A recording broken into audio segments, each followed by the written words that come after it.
So to break up, you have to have a conversation. There has to be some type of agreement. So you have to be. What's good, YouTube? I'm back with another video. Let's talk about it. So somebody asked me, how do I feel about the last video that Rissa and Quan dropped on a channel, and the title was What's Next? I look at the views. They got 400k views in 16 hours. Rissa and Quan learned the game. Nosy people love drama, and you know, at the end of the day, they get money off of views. A lot of people came at me when I said Rissa and Quan dragged the breakup. And, you know, a lot of people put Rissa and Quan on this pedestal, but at the end of the day, they are humans. They make money off views and clicks. They doing what most YouTubers do. They capitalize off their own drama. It's nothing wrong with that. Y'all got to look at this from a business standpoint. Take the relationship out of this situation. YouTube is a business. T-page, reaction channel, public figures, everything play a role when it comes to drama on the internet. Even the supporters, the only difference is that fans and supporters not getting paid for their opinion. Y'all gotta stop looking at this as just being a relationship. It's a business at the end of the day. But let's talk about the business part. And Quan said something very important. Now, if y'all go back to that video, I say about 11 minutes and 53 seconds, he spoke on how him and Rissa never actually broke up. He said it got to be an agreement between me and Rissa in order for us to break up. Now, that's the business part of the relationship.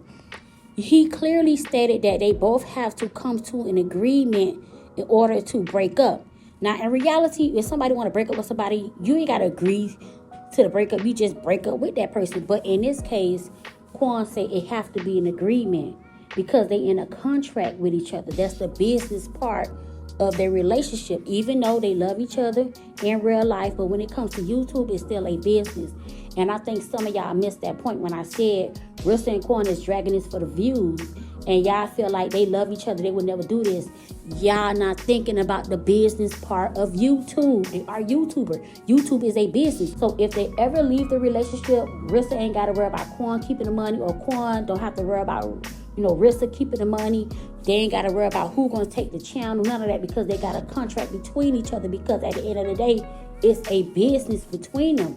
I just want some of y'all supporters to realize the difference between being a content creator and being a family vlogging channel. You still gotta operate like it's a business. That's why when Quan say me and Rissa got to agree to the breakup, because they got a contract with each other. Look what happened to Corey and Carmen. He took the girl channel. Prime example, Royalty is CJ's situation. CJ So Cool took all the money from Royalty. So with that being said, a lot of people saying that Quan is forcing himself to be in a relationship with Rissa, or Rissa and Quan really don't love each other. That's not true. You know, they could get along in real life and still clickbait the titles. Y'all gotta learn how to separate entertainment from reality. Y'all gotta stop looking at Rissa and Quan as the perfect couple on YouTube. At the end of the day, they are entertainers. Quan was acting like he was so brokenhearted and hurt because they was dragging the situation. But at the end of the day, y'all let me know what y'all think about this situation.